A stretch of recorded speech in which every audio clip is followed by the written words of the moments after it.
Peter. Peter. Peter, what are you doing?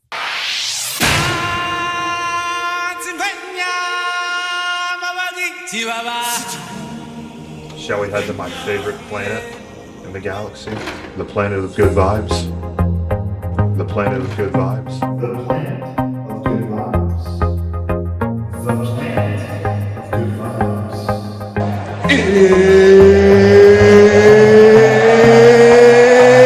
It's time! All right. I love humanity. I think it's great. It's all good, man. I think the word you're searching for is Space Ranger. The HAMM PLANET PODCAST. Doing good, people. Hoping we're all doing good because we are keeping the good vibes at all-time highs. And with that being said, I think it's about that time to blast off into the galaxy of good vibes. In the approximate 5, 4, 3, 2, and 1. Top of the morning, folks. Good afternoon and good evening, ladies and gentlemen. Welcome to the HAMM PLANET PODCAST. I'm your host, Peter Hamm. And if you're new to the podcast, fantastic night to have you here. I must say so myself. If you're new to the show, the HAMM PLANET Podcast is about three things. Simple as that. Good vibes, great people, and glorious stories. So if you're into that, make sure to subscribe, make sure to show some love, and it is appreciated as always. Y'all, tonight we have a extremely special guest in the building, and couldn't be more hyped for a phenomenal episode ahead. She is a proud graduate of the Culver Academy's class of 2013, which I must say is a pretty damn good class to be graduating from. She is also a proud Oklahoma Sooner, and we won't be holding that against her, even though I gotta say, sick on Bears. Shout out Baylor Nation. She is an expert in the mental health field for both men and women. She's the host of the Unwinding the Binding podcast, and she has traveled to all corners of the globe. And today, we are absolutely honored to be having her traveling through the galaxy of good vibes. She's the one, the only, Miss Katie Mikles. Let's give it up for her, ladies and gents. What's up? Katie Mikles landing on HAMM PLANET. I'm here. What's up? Katie, how you doing? It's great to see you. I'm doing so good. I'm happy we could catch up and have our typical technical difficulties for the past hour and a half. Now I'm on beer number 3. I'm feeling great. I'm warmed up. I know part of your life story that I didn't know before, and I'm ready to go. I love it. All systems are a go, as I like to say. So, Katie. All systems are a go. It's a good feeling. So, Katie, we talked about you coming to Jesus in our past conversations, and I just wanted to ask, how has choosing to be a Christian affected your social life? I'm curious. Oh my gosh, that's such a good question. So it's been really tough because I feel like there's all of these messages from society of what being a Christian looks like. And before I became a Christian, full disclosure, I was like literally making fun of the Christians at my colleges. I was like, these are like the goody two-shoes. These are the girls at the coffee shop taking those like silly pictures, smiling with their coffee mugs, and like the ones that are overly sweet being like, oh my gosh, you little sweetheart. Like you're so, and I'm like, that's just not me. So when I first became a Christian, never really has. Yeah, exactly. So when I first became a Christian, I was like, so I have to become like that. So that's been tough. And what's also been tough is that like I came up with friends where we were all kind of like anti-religion, like we like being rebellious, we're very like the universe and stuff like that. So I get the perspective of people who aren't saved. So it's been hard for me and some of my friend relationships from my past where when I try to talk to them about this stuff, I feel them like a wall go up and then like shut down and they don't want to talk about it. They don't have any interest in hearing about it. They support me and they love me, but like this wall goes up where it's I see them start to draw a total blank. And like that's exactly what that's the sad part is that's what I would say like that's where the you used to be. wants to happen. Yeah. And like that's like where the world is in general. But like what I've realized is that like being a Christian has nothing to do with like being a goody goody. It has zero to do with being a goody two shoes. It has nothing even to do with my actions or like if I'm drinking this beer or if I go mess up tomorrow. It has to do with Jesus on the cross. I can't earn it. I can't do anything for it.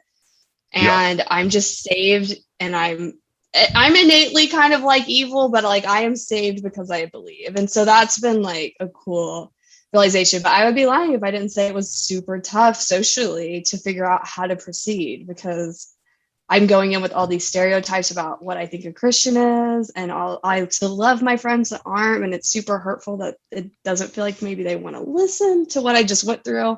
But I'm curious for you, what that's been like for you.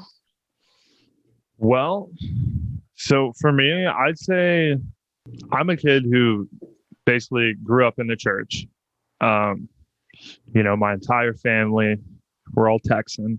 We all lived in the same town of Mansfield, suburban town. And, Grammy loves Jesus. Mommy loves Jesus. So I got to love Jesus. That's like how they've been praying for you. Growing up. They've been praying. They've been praying, get up, get your collared shirt on, get your slacks on, and we're going to church like every Sunday when I was growing up. And then, but at that point, during my childhood years, I always just viewed it as like, oh, I gotta do it. I gotta do what my parents say, or else I'm, not gonna get Rice Krispies later, or something like that. Right, totally. And I relate to that. Yeah. And so for the longest time until I was 16, I didn't have a concept of like what being a Christian was. Didn't really, I would tell people like, yeah, I'm a Christian, praise Jesus. Yeah, I know John 3:16, so on and so forth. It was just so familiar to you that it just felt like it was just part of life, but you didn't really have to like, it was just there. Right. It was like a label I had, but it wasn't a part of my life. And it's still a continuous journey to this day. But when I was 16, I lived with my godfather, and he's a good Christian man, but he's also like someone I look up to in many ways. Amazing. He's very hardworking. He's a great father. He's a soldier. He's hilarious. He drinks beer. Yes. He brews beer. So I got to live under his wing for 6 weeks. Amazing. That is so cool. It was a blessing. And what he taught me was that, you need to view God as like your friend. You need to view him as someone who always has your back, who always is going to be understanding, but who is always going to guide you to do what is good in this world. And once he broke it down to me like that, where it was like, you have to have a personal relationship with Jesus, then that's where I started to like buy in, so to speak, where I started to have it become a part of my life. And I'd say from age 16 until now, like that's been kind of my constant view, is that I need to view God as my friend, as like a mentor, as someone who I need to feel comfortable. I got to feel comfortable with God, and I got to have confidence in our relationship, and view it as like a relationship. And that's so good. I try and keep things simple in my life, because if things get too complicated, or if I got to memorize 1,000 Bible verses, or if I've got to do all types of hand motions, I get too confused. And, the hand motions. I need to learn about these hand motions. Catholics do this, and there's all types of. I think there's all types of religious hand movements. But anyways, I have to say, Pete, when you said like have a personal relationship with Jesus, I felt like my heart jumped, and it didn't feel like it was from like me. It felt like it was like just like this like recognition in my spirit, because I'm just now like, even though I've been a Christian for a year, I'm just now really like learning that and like diving into it and being open to it and like accepting it, because my body was like rejecting it for the longest time. I would hear the name Jesus, and I was just so conditioned by society to think, by South Park, it portrays Jesus as like this clown, and like there's so many things like portraying Jesus like, and so it's taken like literally a year of deconditioning to even get to the point where I feel like open to having that relationship. And like it's, once you just like realize it's the truth, it's just like so trippy and crazy. It is trippy, because it's like just, what your parents taught you is real, and it's like, no way, like everything's real, like, oh my god. I literally felt like blind was falling off of my eyes, and like the records were like screeching to a stop, like, and I was just like, oh my gosh, it's all true. I know the feeling. And like, for me, what I've like stayed true to is like being a Christian and having a relationship with God is all centered around being a good person. And if you can be a good person, that's being a good Christian.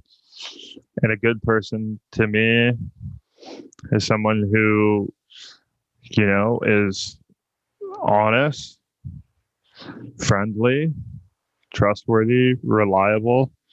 I mean, the list goes on, but like, if I strive to be a good person, in my heart, I feel like I'm striving to be a good Christian. And when I'm doing that, things are all good. Yeah. So that's where I stand. Yeah. Personal relationship. I get that. Yeah, I feel like, well, one thing that I learned is that like I basically have learned you just have to put all your faith on Jesus, and because you're saved, like technically you can do like whatever you want, but like one thing Paul in the Bible says is that just because you can doesn't mean that you should. And so whenever we like listen to what God says, it's basically just saying like, I believe you that you say this because you just don't want me to get totally effed over by like all these horrible things that my body wants. Right. It's like which is such a struggle. It's a continual journey, and it's a journey that doesn't have an end or a destination. So I feel like your legacy is left behind. So but the legacy you can leave when you're like grounded in God, like what I've realized is that culture doesn't want us to know this, but some of the most badass entrepreneurs, richest people that have good hearts and good spirits, and they're the best leaders, are freaking Christians.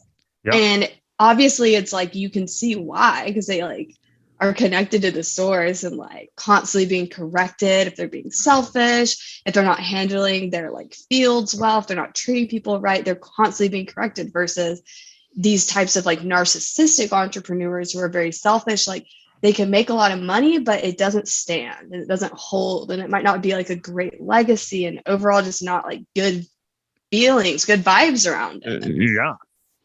And I feel like, one thing is, sure, there's certain people out there who can make a lot of money and not have any Totally. moral compass or religious values. And then, eventually karma comes around, whatever you want to call it, what will come around and dethrone them because they're not motivated or driven by the right things. And like, I feel like if you're,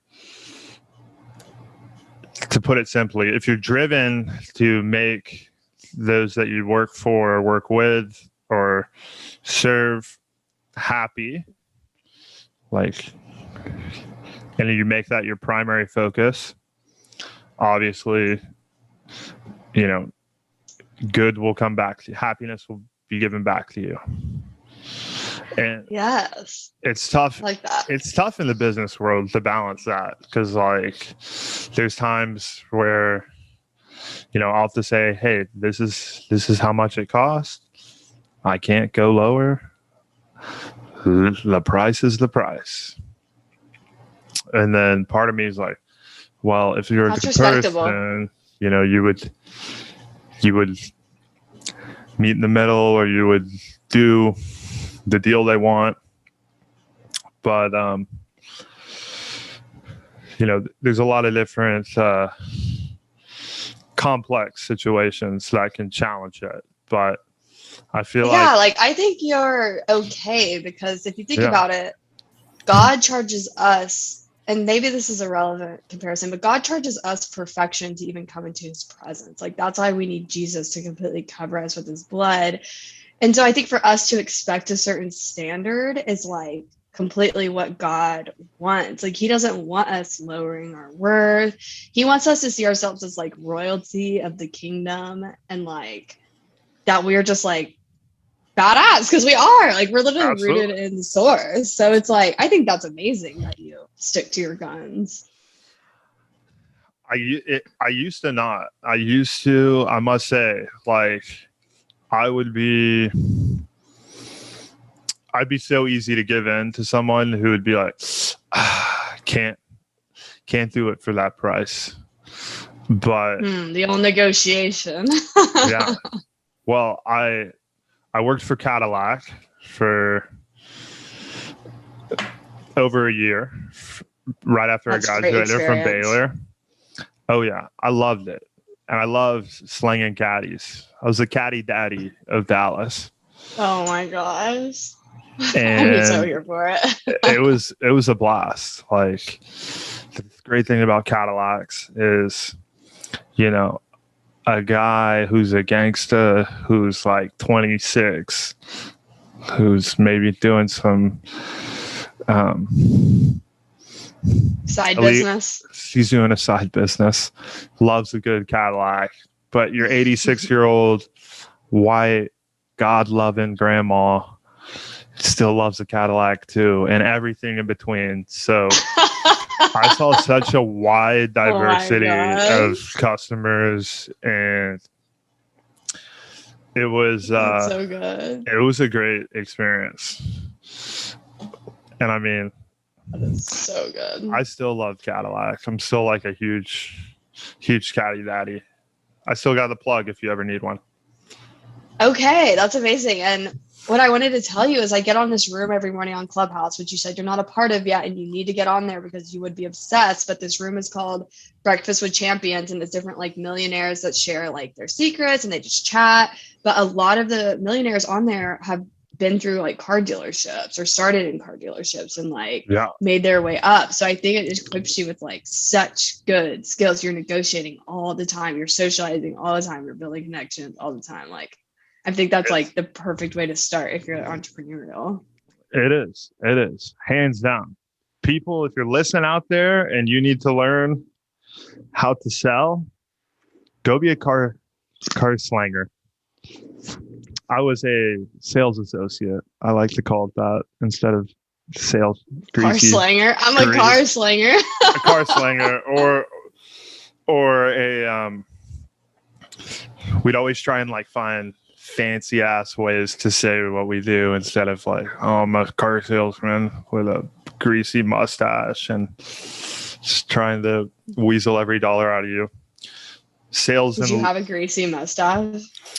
No, I mean, at the dealership I was at, greasy mustaches were not authorized. It was Sewell Cadillac of Dallas is like the Ritz-Carlton of car dealerships. I love the Ritz-Carlton. Who doesn't love the Ritz-Carlton? It's ladies and gentlemen taking care of ladies and gentlemen. And is that song? Is that a quote from the song? no, that's Ritz-Carlton's motto. Or ladies and gentlemen serving ladies and gentlemen. So, Katie, where were we? Okay, so I have a question for you. And so in the Bible, it says like not having enough money is bad, but also having too much money is also not good because you can get so caught up in like, it basically just says like rich people will take you to court. They don't think like, you don't think that you need God so much anymore. And it can basically just complicate your life. So I want to know what your thoughts are on that, because we live in a society that's like, I want to be a billionaire. Like, do you think that there's a point that could be too much? Yes, I absolutely do. As Jay-Z famously said, mo money, mo problems. Many other notorious rappers have said the same. But on a serious note, you know, well, I'm going to quote another movie from Scarface. We love Jesus, but yeah, we're referencing rappers and Scarface, but we can still talk and be real and love Jesus. Of course. Good. That's the best way to be. That's what this show is all about. Keeping it real in the galaxy of good vibes. Scarface. One of the favorite main sayings is, first you get the money, then you get the power, then you get the respect, then you get the woman, and then you made it. It actually cuts off at, and then you get the woman. Good quote. But that sort of progression is like a common one that people seek, like especially guys, especially modern day guys, in my opinion. But one thing I think that absolutely comes when you have so much money is you do have more responsibility, more power, and bingo. Power can be a great thing. And I hope people who have power ideally are the right people to have it. Steward it well. Right. But that's not always the case. But as you gain the more power, you gain more responsibilities. And the one thing I think is that there's only so much one person can do in their life. So if they have made millions or billions of dollars, they obviously know how to utilize their power. But at a point, you can get to a point where you have too much on your plate that you lose sight of like what the purpose of life really is. And like for me, I've made a lot of money. I've lost a lot of money. I've made it all again, lost it again, made it all back again. I know what a shit sandwich tastes like.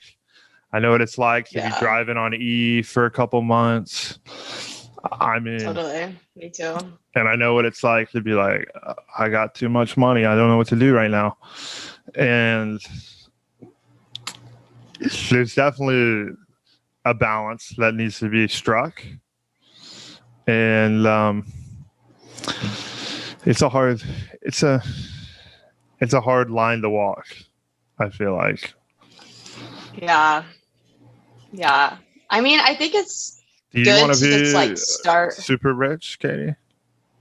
I just think right now I'm trying to like steward the money I have for the first time in my life, like well. And I think I just wanted to like incrementally increase as I can steward it well. Like I wouldn't want it to just dump on me right now, but like in the future, like if I really think that I can, that I'll do it. But I think if I get there, like things like fasting and totally depriving myself will be important just to remember like where I came from, who I'm trusting, who Yeah. like I need to rely on for everything versus just thinking like I'm good.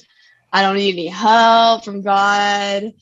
So I think like just with more money, you really have to put in the extra effort to remind yourself of your need. So Absolutely. yeah. Absolutely. One little trick that I have implemented for myself, which I feel like helps, is investing my money and trying to keep the exact same amount in my checking account, like no matter what. So it's like, at least in my head, I view, okay, this is all I got. Like the investments, don't touch them. Delete the app. Like, That's awesome. yeah, I mean, I try and do it. I ain't perfect. There's been times where shit's hit the fan and had to go into the investment account, take everything out of Robinhood, start I over. just drained my Bitcoin last month because what'll happen for me is I'll make like You sold one it dumb last month? purchase. Yeah, I mean, I didn't have You're that buying much in there. Bitcoin? I like that. That's respect. Well, I just started investing. It's fun. It's fun investing in the crypto because, okay, the reason why is because I was at a dinner with these guys one time and they were talking about crypto. And I thought all crypto was called Bitcoin. And so I was like, oh, are y'all invested in like the different Bitcoins? And they laughed at me. And I was like, oh my gosh, like, okay, I need to like figure out what this is all about. And so I started investing and I was like, oh yeah, that was a dumb comment. But yeah. Wait, so you got out of it last month. Last month it was not too hot. So you sold at the bottom. What? Last month the crypto went down pretty hard.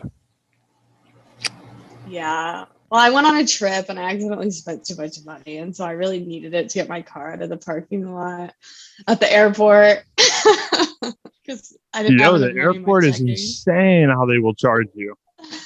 I know. I just let myself go last month. So I'm like staying put this month, like getting my budget back in line. But it's a journey. It's a learning process. Oh yeah. Crypto, it is what it is. I mean, Do you feel like as a guy, there's more pressure on you to like have your money situation figured out at all times? great question. Yes. I will say, I feel like I expect that of guys. I'm like, you got to figure it out, right? Which is not right for me to like that from people. but I mean, not that's the common thing, you know? Like, I feel like that's most women want a guy who is financially secure.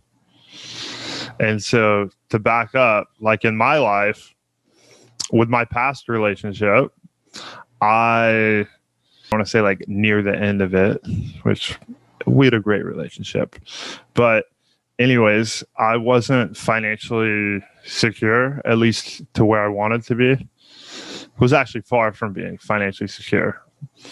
And another thing that contributed to the relationship changes was really wanted to focus on being a great dad. Shout out Dad Nation. Every girl needs a good daddy. So I wanted to focus on that. But I also wanted to get my money right because it wasn't right. And so now it's been since February of 2020 since I've been single. And that's like a year and a half. And like one of my big driving forces during that time has been I need to get my money right before I go back on the market, you know? before I start Totally. going on dates or going out for drinks. Like, I need my investments to be at X, which I have like a target number that I feel like I'll be comfortable at. But yeah, it's like a huge pressure. I'll say, like, it fucks with me because I'm working my ass off to be a great dad and get my money right and get it to a place where it's like, okay, I feel like now I have enough money to be worthy of a great girl. But that's I don't need that. Wouldn't you say? Like, I should feel. I would say that you are setting yourself up for like massive success in a relationship by taking the time to do that. Like, if you don't necessarily need it, but it has been, like, I think, proven that like having your finances in order creates such a greater foundation for a long-lasting relationship. So like, I applaud you and say I think you totally did the right thing, because like for example, I just got debt-free. Like, how great is that, to like be able to go into a relationship and like launch off with like no debt. And like, yeah, I went to like a relationship intensive workshop one time where I was kind of like going and talking about money with a little shame. And they straight up told me, like, don't have shame around like wanting financial help. Like, that is so important. So yeah, good for you. I feel like it's a great goal to have, but myself, and I feel like probably a lot of other guys out there who are in the same age range from like 25 to 35, maybe like, oh, I don't have whatever it is. I don't have $5,000 in my savings, or I don't have 10 grand, or I don't have 100 grand. So I can't be dating. Like, what the fuck am I doing? I can't be dating. I need to be working. And like, that's really depressing. Yeah, that's super depressing. So I feel like one thing I'm genuinely trying to work on in my life is like being happy and confident that like I can share special memories and create something special within a relationship without like having to have these certain boxes checked that are personal goals. Yeah. There's a lot of guys out there. Like, I have friends too who are like nomads, because I don't know if that's the right word. Nomad. They're like, they won't date because they're like, I'm not good enough. I'm not rich enough. You know? And I think it just depends on what the partner's goals are. Like, you can find a partner who like is down to be a nomad, and you can find a partner who's gonna like help you with those goals versus someone who's going to maybe hold you back from them. Yes. Yeah.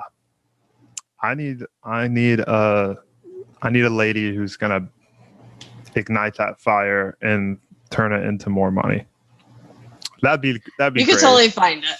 You can find it. You just got to be like in those circles, because you got to get on Clubhouse, because like once you get on Clubhouse, you're going to be like surrounded by so many people who are like am I going to motivated find my next wife on Clubhouse? You really might. Like, it's literally changed my life as far as just like hearing amazing people talk, like feeding into me every single day. I'm like, oh shit, I can do this. If you have a Clubhouse, comment your account name in the comments below. Katie, what's your username? You can find me at Katie Mikles. Katie Mikles. Give her a follow, or you suck. Or you suck. But no, I like what you're saying about your goals is to just create like those genuine moments, and like to be content in life, I think is something that in American culture we're not really encouraged to do, to say like what I have is enough. I have everything I need right now to go to this next step and phase of life. Yeah. And I mean, we have what we need. That's biblical. Like we literally have like what we need to go to the next step. Been striving towards finding a girl who I'm in a relationship with, who I can fully take care of them. Like that would be great. Ideally, Like they don't have to work. They don't have to work. If ideally, I want them to work alongside me, but like still do their own thing. I need someone in the media realm, but we'll see. I haven't gone on any dates or talking to. I mean, we're talking right now, Katie, which is fantastic. But like a little female interaction for your day. Yeah, this is great. I haven't seen a girl in fucking 3 years. No, I'm just kidding. I know what you mean, though. I'm not dating her either. Just doing exactly what you're doing, building a foundation. Yeah, that I can stand on. It's a good thing to do. It's a good thing to do.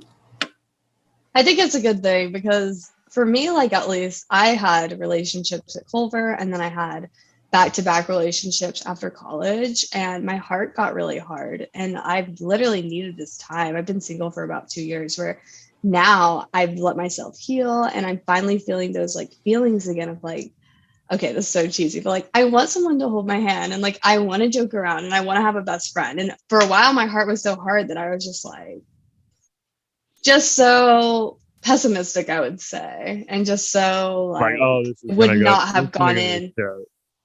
Like, yeah, and just like it wouldn't have been like so like fun and innocent. Like now it can be like fun and innocent again because I've taken the time to heal. I can like go in and have like a healthy relationship and not just one where I'm coming from like a wounded past. Yeah, I feel like that's key.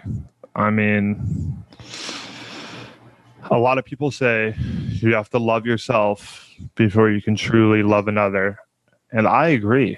Like, you know, loving yourself, love is about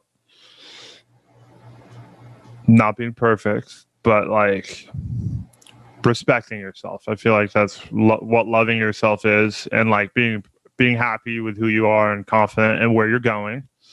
And like, that's if you can have that box checked, then you're good to go.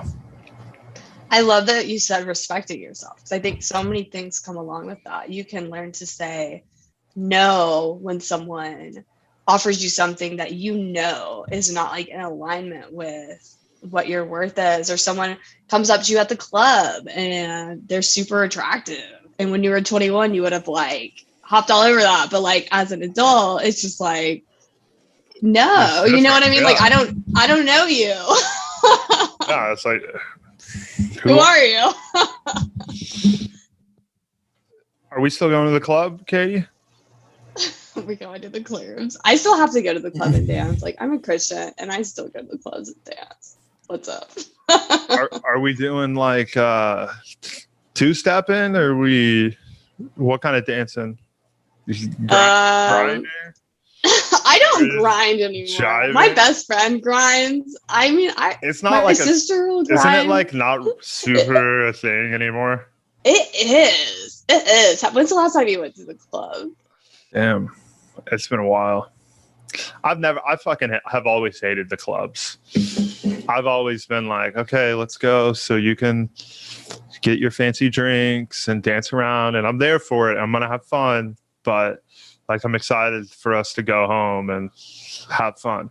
So what's your preference? What's your having fun preference? Like what's fun to Pete Ham? I know it's a loaded question. I hate when people ask me what I do for fun. It's a great question.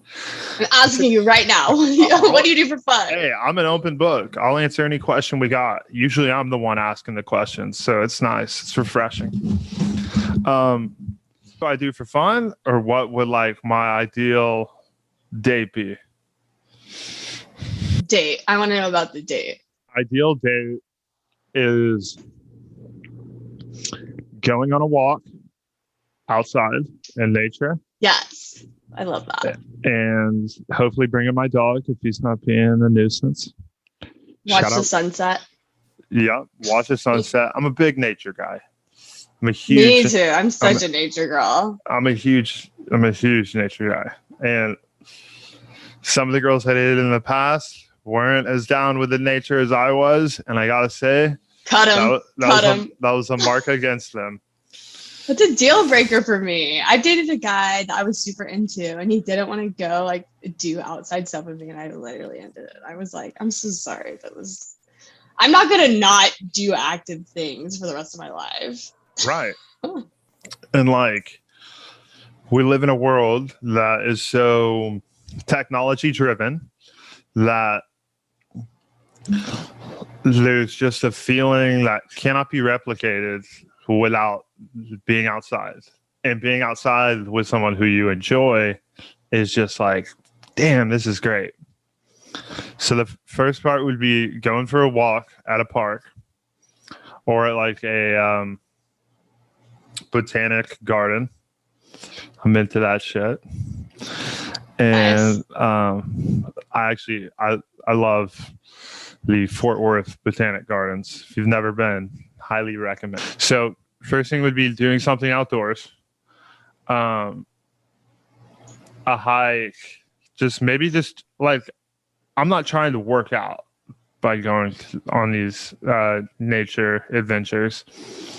I will if the girl wants to. Because that's been the problem in the past. The girls have thought, oh, you're trying to go work. You're trying to take me to work out. And I'm like, no, I just want to go walk. And then go have a couple refreshments. Ideally somewhere in the park, or just go to like any bar. Nice patio. A nice patio. Like, that'd be perfect. But like, I'll go to the greasiest, shittiest bar and like still be happy about it. Like, I don't care. And then go back home and whisper sweet love songs into each other's ears. No, just like chill. Okay. And not whisper sweet love songs. Put that on your Hinge profile. That's a joke. But a good one. It's not high maintenance. I want to have nature mixed in to us being together, and then couple drinks, and then who knows what can happen after a couple drinks. Yeah, that's good. I think it's really good to go on low maintenance dates because you can see if you would actually be compatible in real life. Like, my big indicating factor is when I go to the grocery store with someone, if we're having fun, I literally say this on my Hinge. I say this on my Hinge profile. I'm like, if we have fun at the grocery store, then I know it's a match. But if I'm like feeling stressed or like pressured, because depending on who you go to the grocery store with, it can either be like a nightmare, like stressful situation, or it can be like so like fun and relaxing, and you're just like looking at the food and you're like planning a meal and it's so great. And or another one for me is if we get a flat tire, like how the person handles the flat tire. Because for me, like I'm super chill. I'm like, we got a flat tire, let's call AAA, let's chill, like this is life. But I've dated people where like we get a flat tire and it's like their world is crumbling. And I'm like, you are not my forever person if you can't handle a flat tire. It's so random. These are random things, but these are my indicators. If you're a guy, you got to be able to handle a flat tire. But oh gosh, I've had those are good gauges, Katie, I must say, because like a flat tire situation shows someone's true colors, no doubt. It totally does. I've been with people who have just gone to fucking berserk. They've been like, that piece of shit, this is nail in the road. Like, don't they even think know their world is ending, and then it feels like it is. Like, it's all about how you handle it. Like, if you think your world is ending, then yeah, it's gonna seem like it. Problem solved. Yeah, and it's like a puzzle. It's gonna be okay. Yeah, like, it's literally gonna be just fine. If you're on the side of a highway, it's a bit more stressful, but even then, I think you can still somehow. What's been your make the best worst flat tire scenario? Oh my gosh. So I ran out of gas with this one guy I was dating, and he was like a child. You ran Like, out of gas or he did? Well, it was my car. We ran out of gas together, and it was on the side of the highway, and he was just freaking out. And I don't know, I think I have this like God-given gift where in really intense situations I get this sense of like peace and calm. And so I was just so turned off by it. I was like, oh my gosh, this is like so not cute.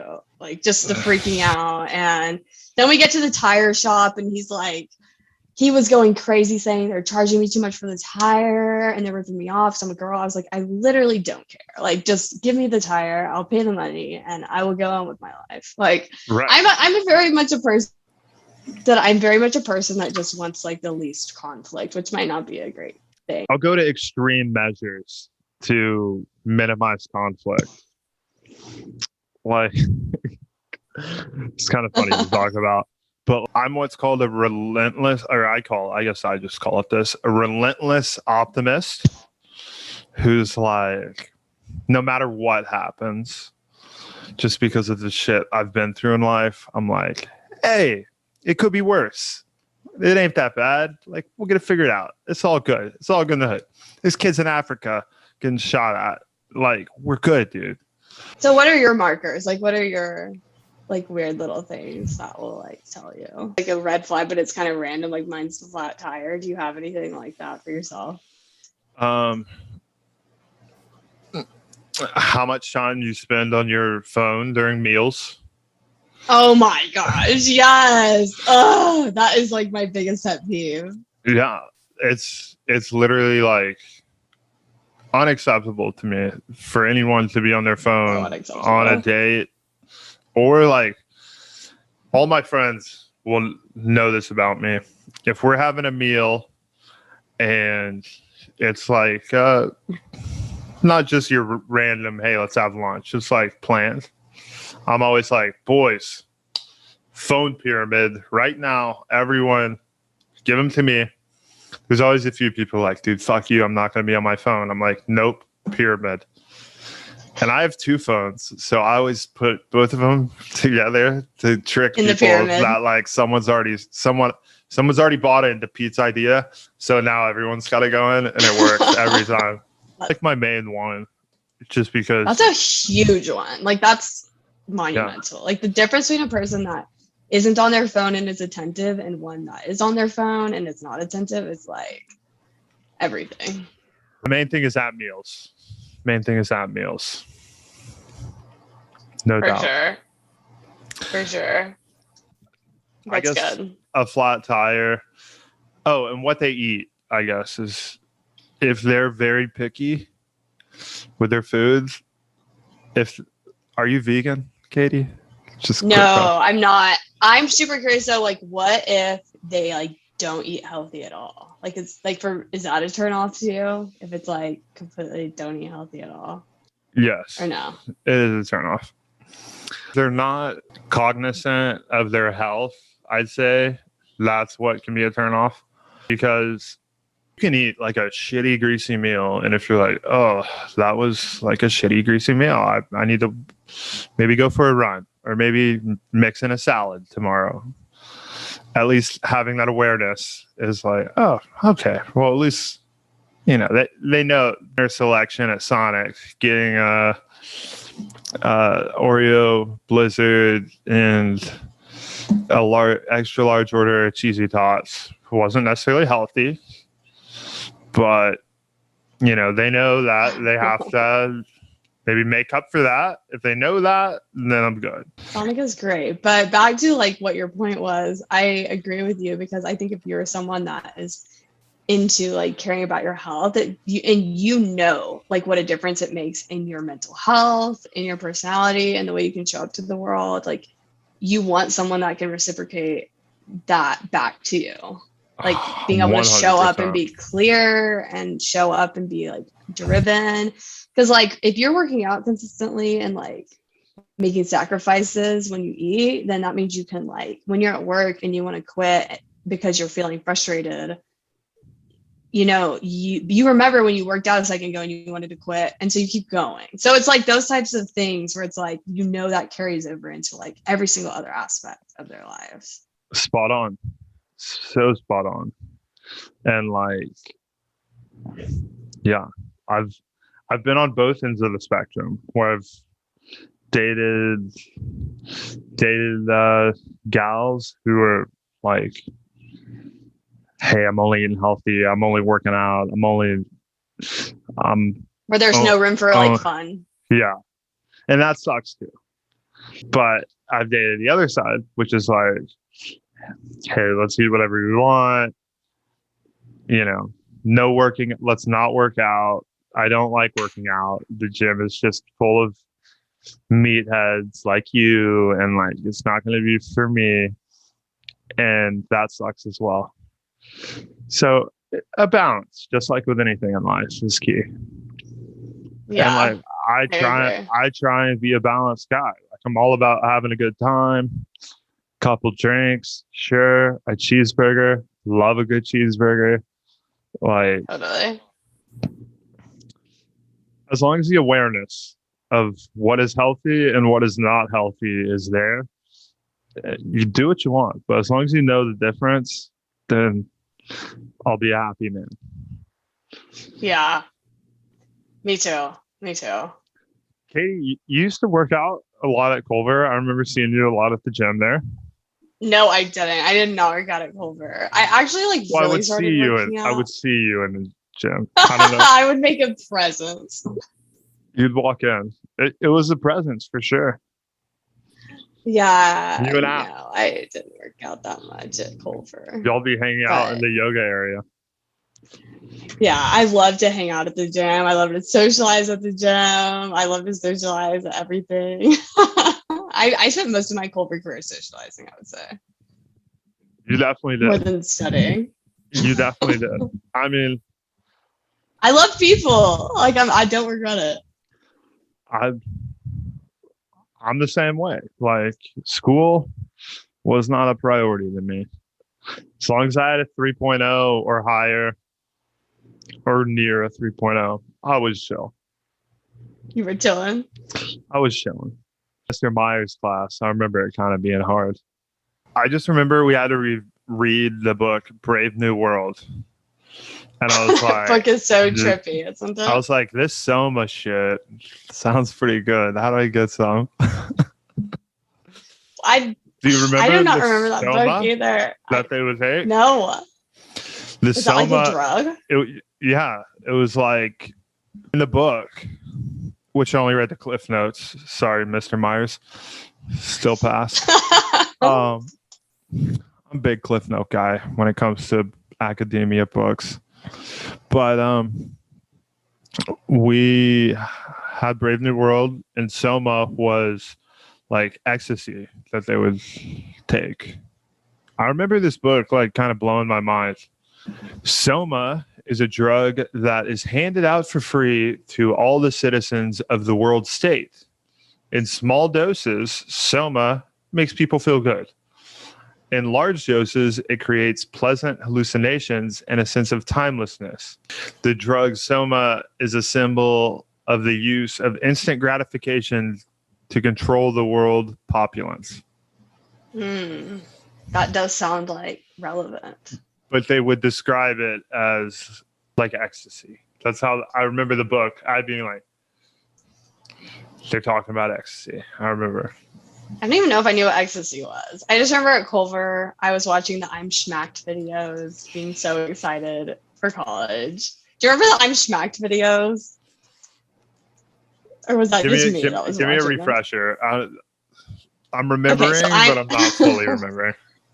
Okay, you just refreshed me with the Soma. So I'm Smacked was like videos where they would go to every college. That was like a party school and like film like the party scene there.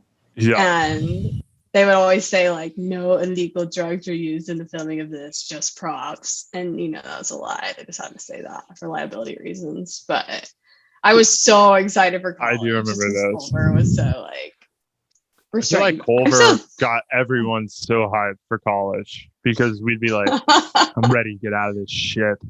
These uniforms, and like I'm getting yelled at when I'm just giving my girlfriend a peck on the cheek, maybe a little bit more, but still getting yelled at.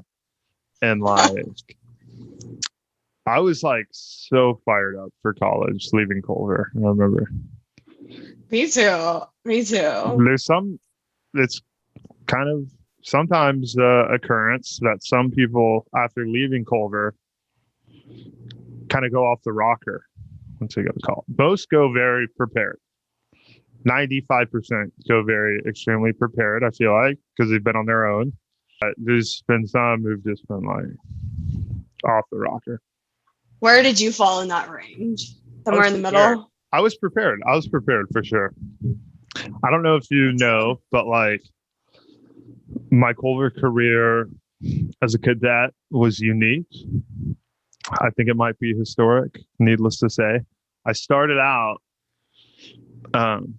we have boards, which is like when the guys, new cadet to old man. I went to the last boards, which basically this guy doesn't give a shit. Like we need to put him through or else he can't come back to school. So we're going to put him through. So I went to that. Gotcha. My first year. My second year, continued the fuckery. Got in trouble. Got into some trouble. Couple tobacco violations. Sorry, Mom. And, continued that into the beginning of my junior year. So I was like the lowest rank. I was the lowest rank I could be as a junior. I was always well liked, I feel like, or respected at least. But I was using that respect I had not for good. I was always using it to be way too extreme or too goofy. And then I got my shit together. And then, long story short, I graduated battalion commander, which is like the second highest rank. Wow, that's amazing. Yeah. So all the guys, all the tight dicks, which is what I used to label them as. The what? The guys at Culver who are like really military, especially from the start. I at least refer them to as they're a tight dick. Like they're all about the rules. They want to make everyone happy. They're gonna be a goody two shoes.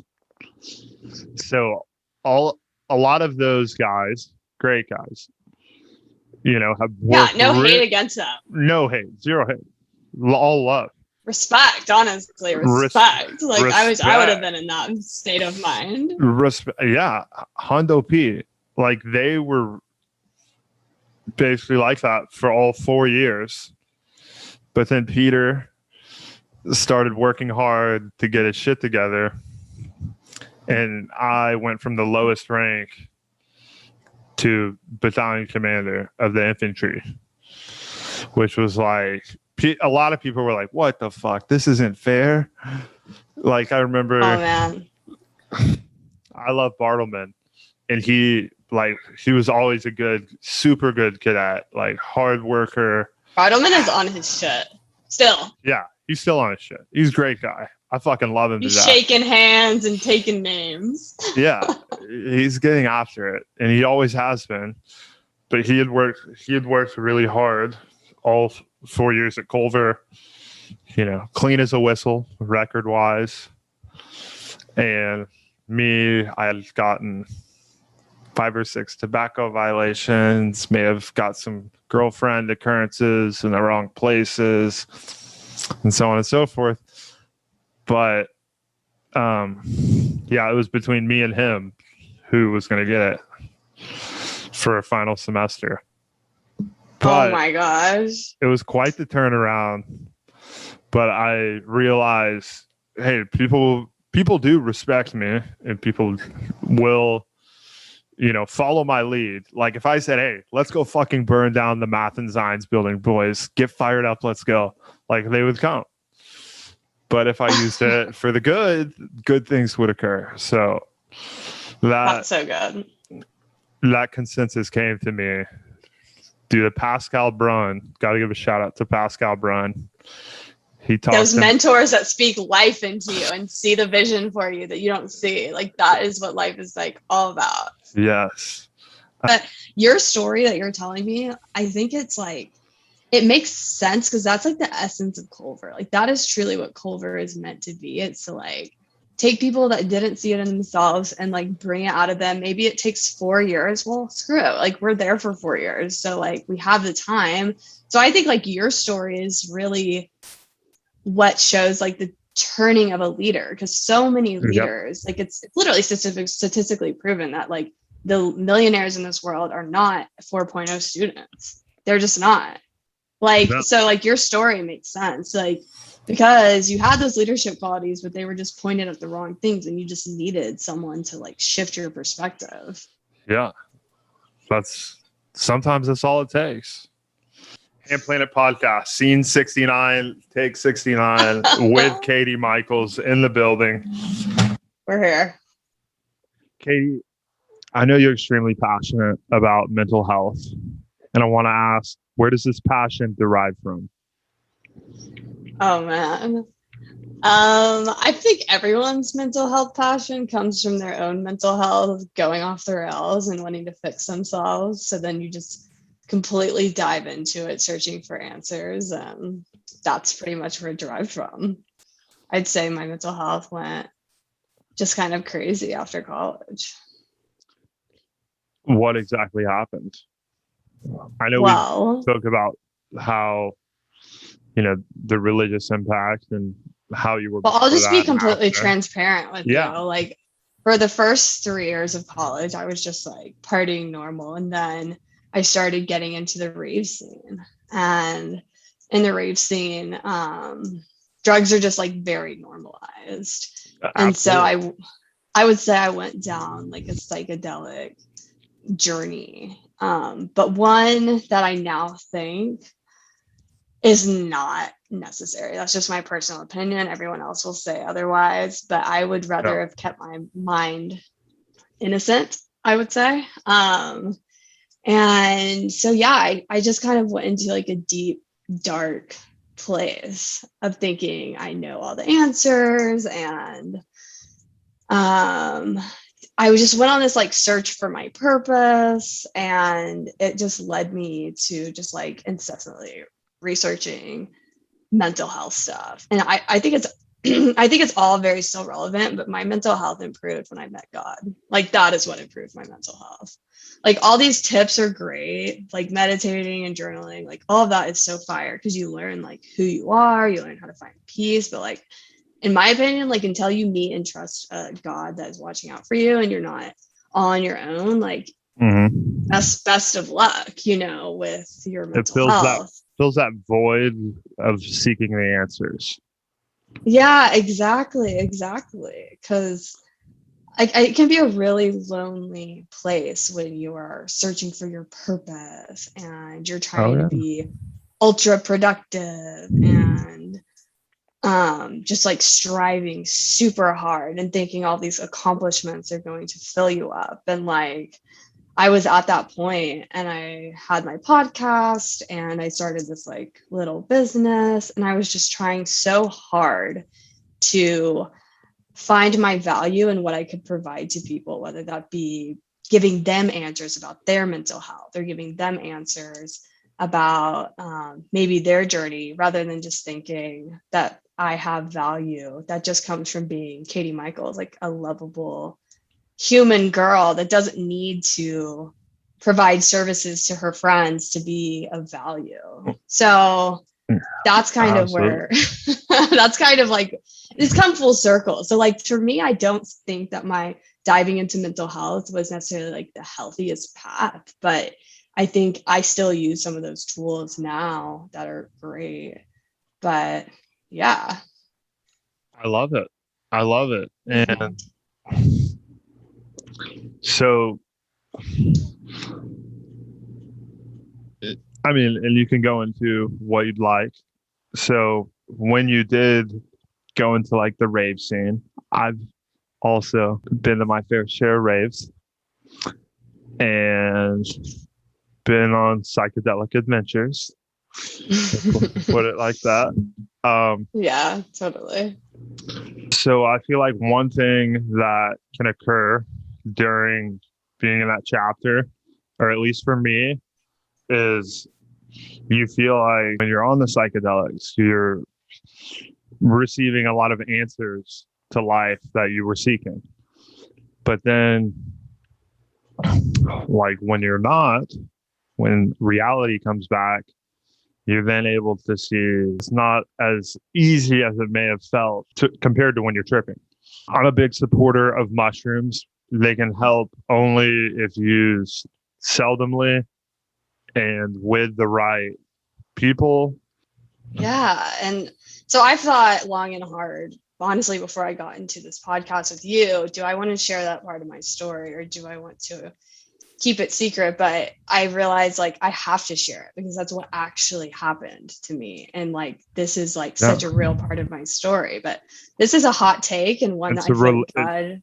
It's relatable too. There's a lot of other people out there Totally. who have maybe gone through something similar and who don't have the strength to necessarily share it with others. So be proud and be happy that you're sharing your story with others, because at the end of the day, one thing I feel like is no matter how crazy or fucked up or maybe like potentially unrelatable a story might be, when you think it's unrelatable, it's probably really relatable. Oh my gosh, so relatable. And okay, so this is a hot take, so like strap into it for it. But like, I feel like God put it on my spirit that. So do you remember the story of Adam and Eve when they're in the garden and they eat the apple? Of course, love Adam, and love Eve. It's the apple of knowledge, secret knowledge. And I feel like in our day and age, like acid and these like going into like hardcore psychedelics is trying to obtain exactly what they were trying to obtain. This godlike, unknown, secret knowledge that us as humans maybe weren't as meant to know. We didn't need to know, but we have the option if we want to go down that path and take it. And I took it. Like I took that option, and it can completely unground you from reality, and it can be hard to integrate back in. And a lot of people don't talk about some of the negative side effects. Like were there positive? Right. Yes, I actually support the Psychedelic Research Association that uses it to help people with PTSD in controlled environments. But the fact is, like, not many people are using these things in controlled environments. They're in festivals where they're far from home with people that may or may not take care of them. Festivals is the worst. It can be completely traumatic place for people to do this. Oh my gosh, it's so bad. Like when people ask me, I'm like, be at your house, be safe, like be with someone who you're like so comfortable with that like you could tell them anything. You could say, well, I tell this to my guy friends. You need to be with someone who you can tell you shit your pants and they'll take care of you. And you also need to be able to tell that person your deepest, darkest secret and they'll be okay with it. And if you're with one of those people, then that's the right type of person to be with. Exactly. So yeah, that's perfect advice. And if anyone that listens is curious, I would just say like proceed with caution, have fun, be in a safe environment where you feel at home and where you have an inside and outside area, not at a festival. And just know that there's beauty in having innocence in your mind and not knowing everything there is to know, that as humans maybe weren't ever meant to know and maybe can't handle. Some can, but I just think there's a lot of beauty and innocence that I never realized before. I agree so much. One thing I will say from the mushroom side, yes, there's a lot of there's a lot of bad that can come with doing any sort of psychedelic, and this isn't medical advice and we're not doctors. Mushrooms though are the one substance that I feel like is very internalizing, whereas drinking alcohol doing any sort of stimulant, doing any sort of like party drug. All of those are very external. Like you just feel like I can say whatever I feel. I can do anything. Like if I want to go dance to that girl, I'm going to go dance to that girl. If I want to go stand on top of the bar, I'll stand on top of the bar. Green lights to express yourself to the max and more. Whereas mushrooms, at least for me, very internal, makes me look inside and think about who I love. Yeah, it sounds soft. It sounds fucking soft. That's what life is all about. There's nothing soft about love. I know. There's absolutely nothing soft about it. It's like the most intense thing ever. It's so true. Mushrooms always show me that love is the answer. It is. It so is, and it's so easy to. That reminder overflows into other areas of my life where I'm just like, this situation that has been dragging me down, that has been holding me down, that has been making me stressed, frustrated, maybe made me distant, will simply be solved by resorting to that simple fact that love is the answer. Like if I show love, and maybe it's reciprocated, maybe it's not, but I know I did the right thing. Yeah.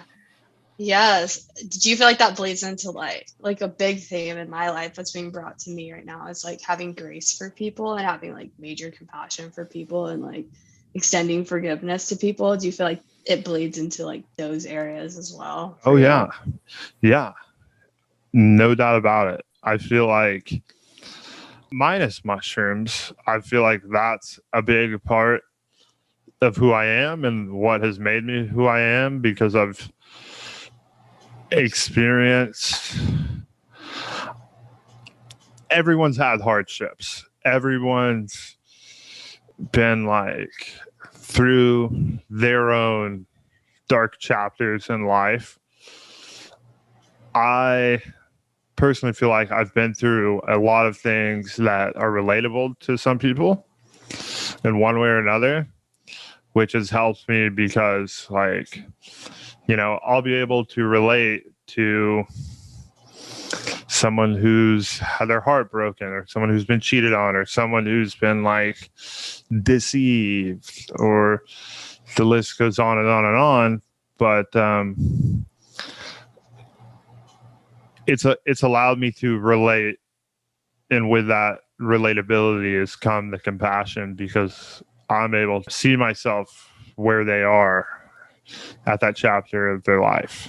That's so good. And do you feel like for me, what's been a struggle is releasing myself from my past wrongdoings and like saying like I'm worth forgiving myself, like allowing that forgiveness to come over me. Like, do you feel like you've had any of that type of situations? Yeah.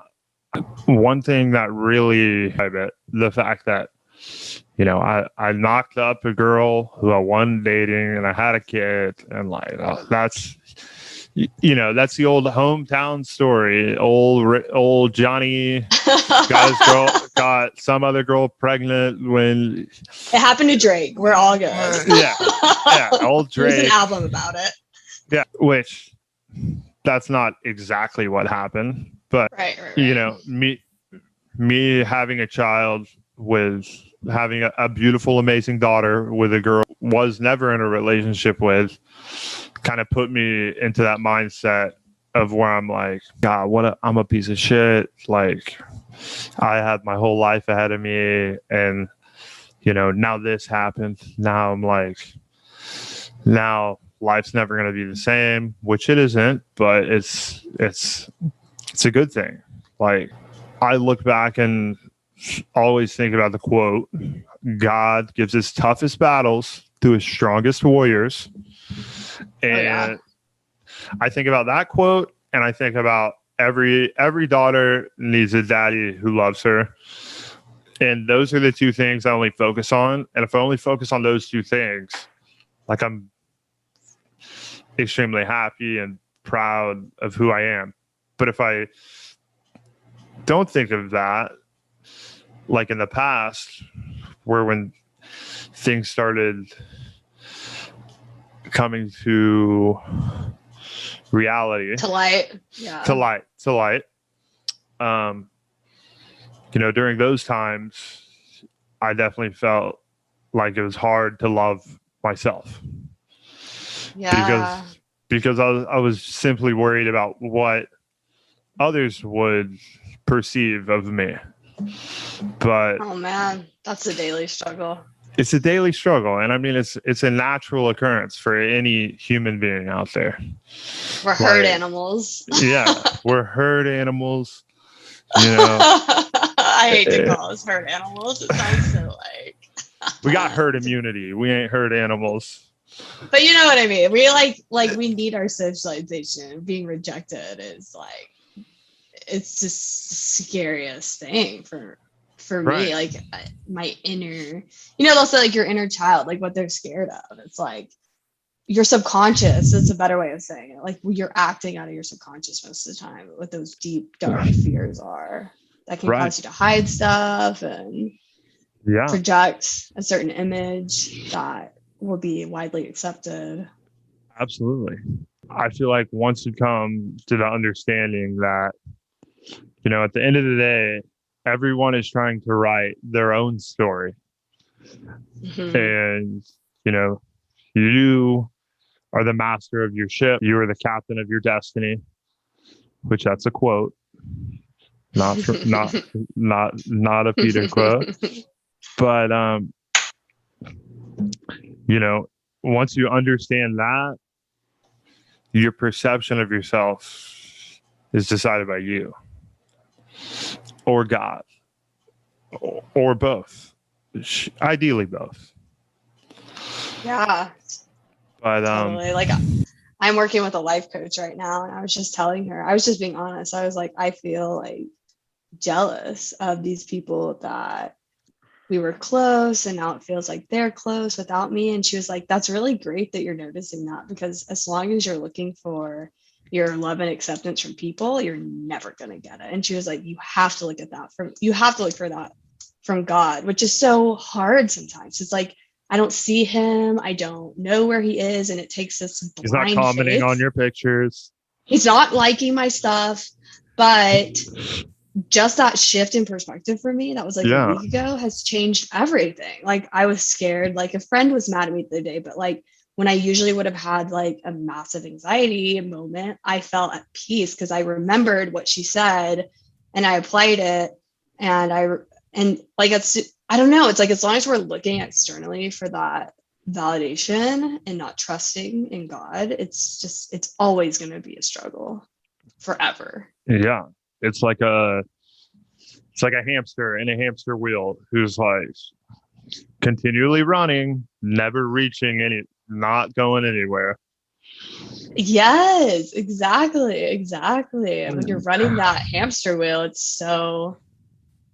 I feel like when I was on the hamster wheel, I was just living off of temporary highs and like what we were talking about earlier, like instant gratifications of just hits off of people, like making people feel good, making people like love me, all these things, but it's just so unsustainable. Yeah. And I mean, it gets harder and harder for people to love you as our human race progresses into the future, because, in the olden days,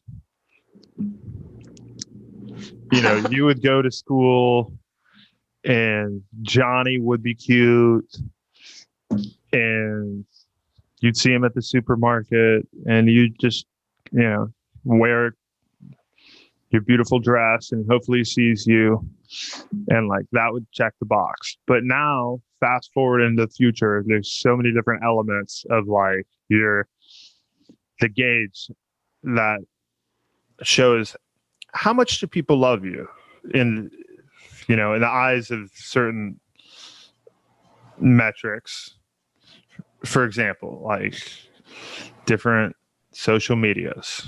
You see how many views you got, how many likes, how many so on and so forth. Like, now there's so many different ways you can look at it. When at the end of the day, none of that shit matters as long as you are happy with who you are.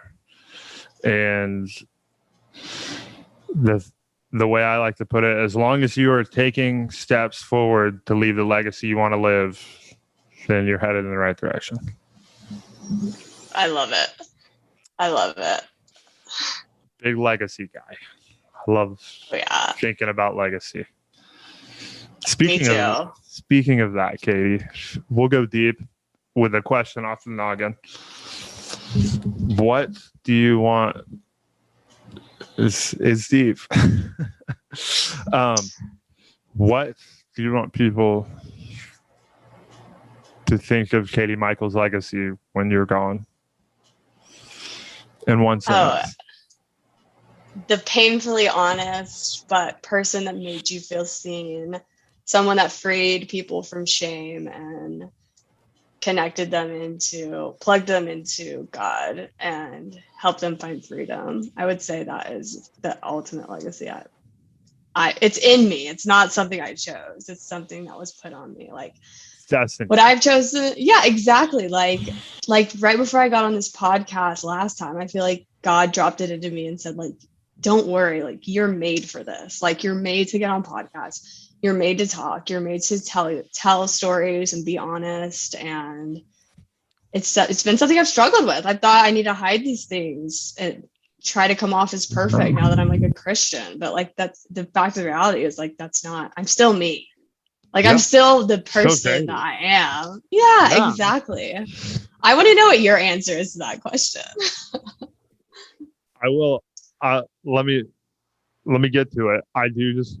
Going off what you just said, I want to say that one thing that is so valuable about being honest, especially when you're putting it out there, so to speak, whether it's on Facebook, Instagram, YouTube, if you're getting it out to the people, if you're showing your honest, true colors to the people, it's serves as a natural filter to the people that you actually want in your life.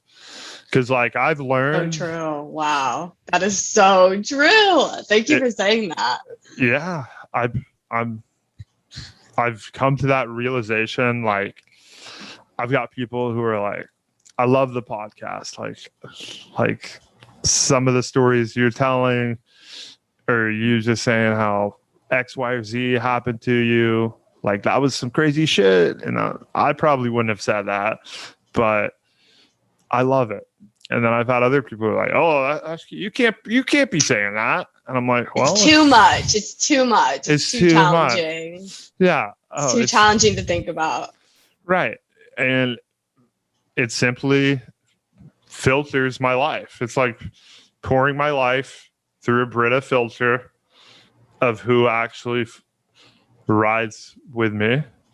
And, a lot of people maybe don't come through the filter, but as long as there's a few, then we're doing good. I always told myself when I started the podcast, if there's at least one person who will value the show, I'll be happy. Oh, it's hard too when people get caught in the filter, because like I've come out of both Culver and college and been like kind of sad, of course, that some of my relationships didn't make it. And like, but the fact is that I have put myself out there, and I know that is something that just happens. But one thing that I'm such a Bible quoter, but one thing the Bible says is just like, I love Bible quotes. You have to look forward and you can't look back. Like there's someone in the Bible that looks back and they turn to stone. And that is such a lesson, because now I'm getting like, I worry about these things, but when I look around who my community is, it's Christian entrepreneurs that are these forward thinkers, and they're like kind of like an online community. But when I really think about it, I'm like, this is a dream. Like, why am I tripping over the fact that but it's the reason is because I love those people still. It makes me sad that like it I'm in didn't the work. same boat. I know. And it's heartbreaking too, because you want, like, there's a lot of people who you just feel so deeply connected to in your life that, like, you feel like no matter what, like, you know, I know they're better than this, or I know they're still going to support me, or I know they're still going to ride with me. And when they don't, it's just like, can be so painful.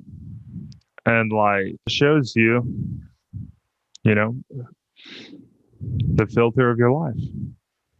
It's so true. It's so hard though. Like I think us acknowledging that it's hard and not It's hard. easy is so important, because Like, I mean, it would be so easy just to put away this person out, put away part of myself and throw the mask on and stay there in my back in the comfort zone and party for the rest of my life. Like I still like to party, but you know what I mean? Just like stay at that, like my half brain dead. I don't mean to insult anyone, but you know what I mean? Just like like numbing yourself down and like keeping your conversations at a certain level where you feel empty at the end of the hangout, or like things like that.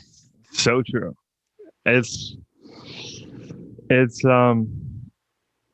you know, a lot of people say it's meant to be, like in relationships, like boyfriend, girlfriend, but I feel like, you know, the same type of approach can be applied to like your friendships, or sometimes your family too. I mean, there's people in my family who are like, God, I fucking love what you're doing. I love the podcast. I love your business. And then there's other people who are like, what the fuck's you social media?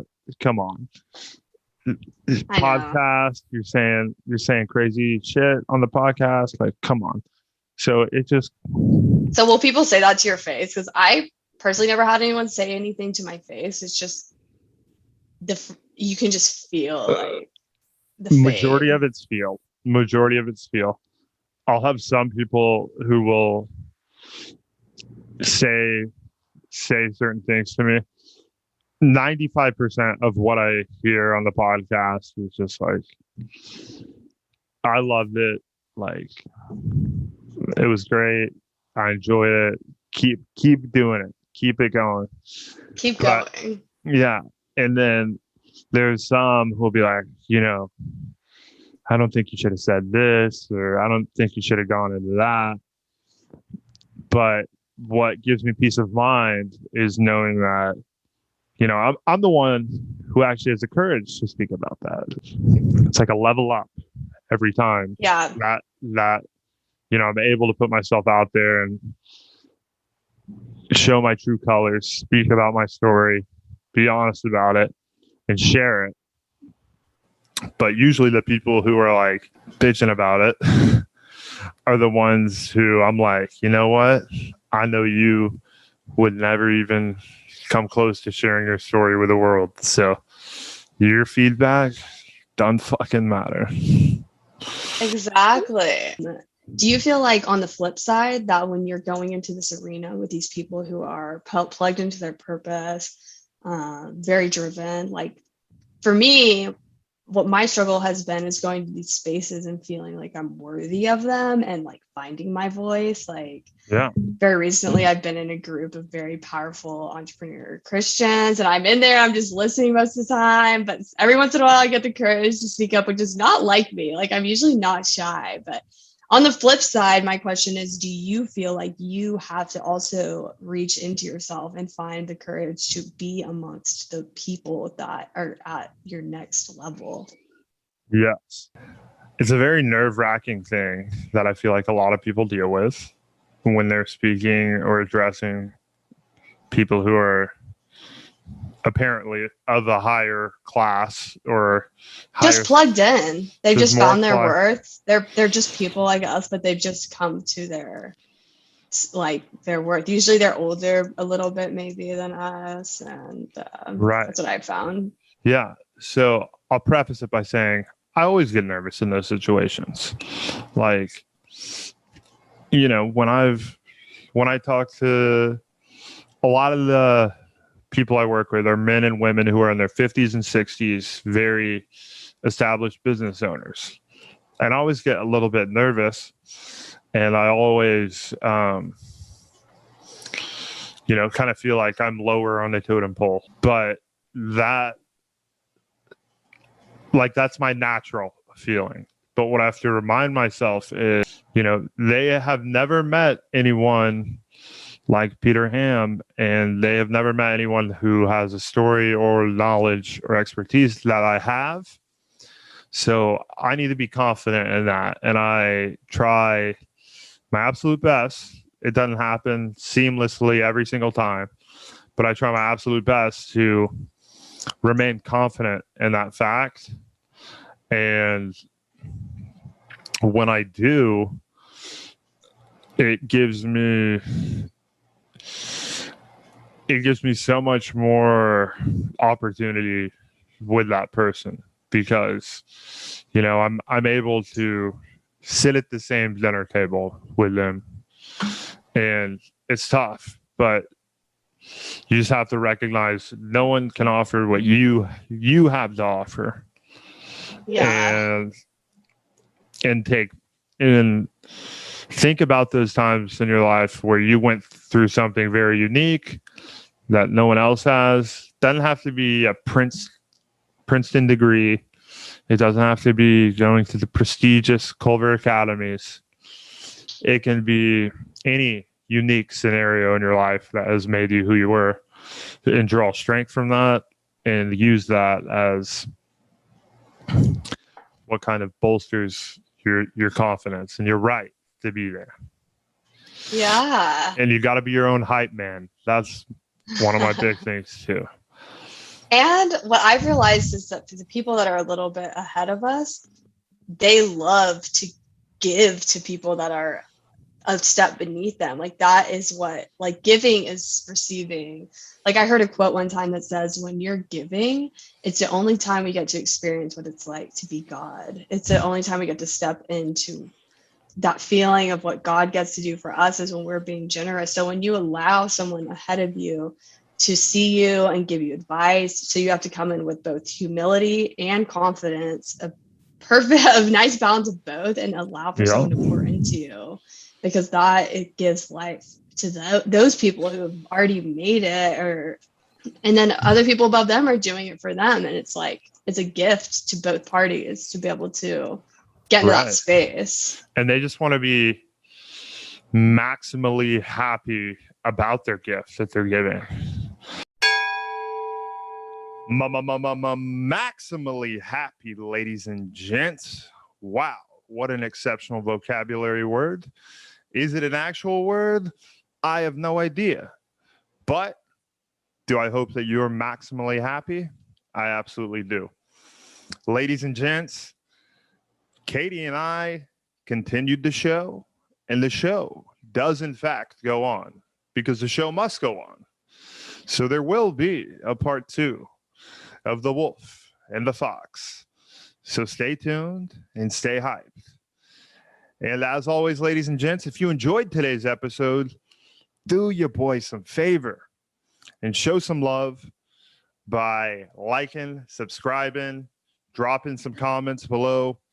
And as always, share this podcast with your mom, your dad, your uncle, your aunt, your brother, your sister, and make sure you share it with even Rick down the street, because everyone needs some good vibes in their life. We had an absolute blast. We hope you did too. As we always say in signing off, remember that you can never overdose on the good vibes, ladies and gents. Until next time, adios, and keep the good vibes at all-time highs.